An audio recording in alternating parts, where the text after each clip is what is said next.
السلام علیکم ورحمۃ اللہ وبرکاتہ۔ دو چیزیں ہوتی ہیں، ایک قابلیت اور ایک قبولیت۔ کسی بھی عمل کے لیے یہ دونوں بہت ضروری ہوتی ہیں۔ پہلی بات یہ ہے کہ ہمارے اندر کسی کام کو کرنے کی قابلیت ہو، اور دوسرا جو کام ہم کر رہے ہیں وہ قبول بھی ہو، ٹھیک ہے؟ تو قابلیت کے لیے کوئی بھی کام کتنا قابل ہے، اس کے لیے ہمیں یہ دیکھنا ہوگا کہ اس کام میں، اس معاملے میں دین ہماری کیا رہنمائی کرتا ہے۔ اللہ پاک نے ہمیں اس دنیا میں بھیجا تو بھیج کے یوں ہی نہیں چھوڑ دیا، بلکہ زندگی گزارنے کا طریقہ ہمیں سکھایا۔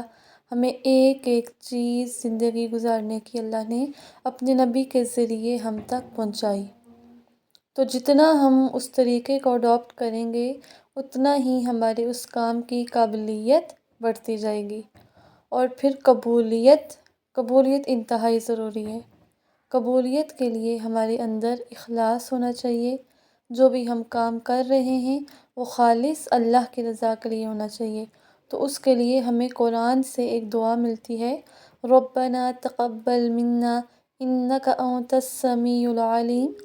اے ہمارے رب، ہم سے یہ قبول فرما، بے شک تو سننے والا اور جاننے والا ہے۔ یہ سورہ بقرہ میں 127 نمبر پہ دعا ہے۔ تو یہ دعا ہمیں یاد کرنی ہے انشاءاللہ۔ اس کو بار بار پڑھیں تاکہ یہ دعا ہمیں یاد ہو جائے۔ پھر اس کے بعد ہم کوئی بھی کام کرتے ہیں، دن میں اپنی روٹین یہ بنا لیں، ٹھیک ہے؟ ہم نے اپنی یہ عادت بنانی ہے۔ نماز پڑھی، ربنا تقبل منا، کہ ہمارے رب ہم سے یہ قبول فرما۔ کوئی اچھا کام کیا، ایون کہ اگر ہم گھر میں کوئی کام کر رہے ہیں، ہم کھانا بنا رہے ہیں، اور وہ اس لیے بنا رہے ہیں کہ یہ ہماری ذمہ داری ہے، اور میں اپنی ذمہ داری اس لیے پوری کر رہی ہوں کہ اللہ نے مجھے یہ ذمہ داری دی اور وہ مجھ سے راضی رہے۔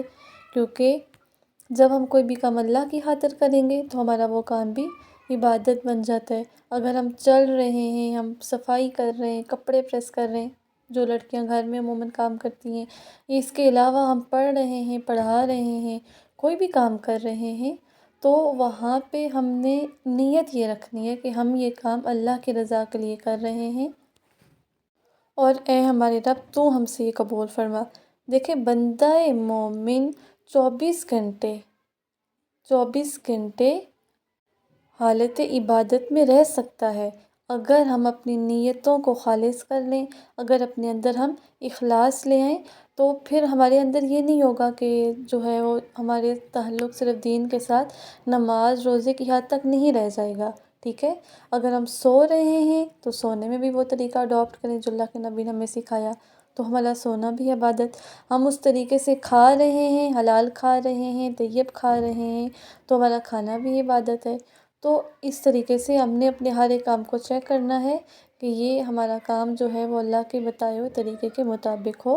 اور پھر کوئی بھی کام کیا، ایون کہ ہم کسی کو دیکھ کے اس لیے مسکرائے، ہمارا دل بھی اگر نہیں کر رہا تھا مسکرانے کو کسی کو دیکھ کے، یا کسی کے لیے ہمارے دل میں غصہ تھا اور ہم نے اللہ کے لیے اس کو معاف کیا، اور ہم اس لیے مسکرائے کہ ہم سے ہمارا رب راضی ہو، تو بھی یہ کہہ دیں ربنا تقبل منا، اے ہمارے رب مجھ سے یہ قبول فرما۔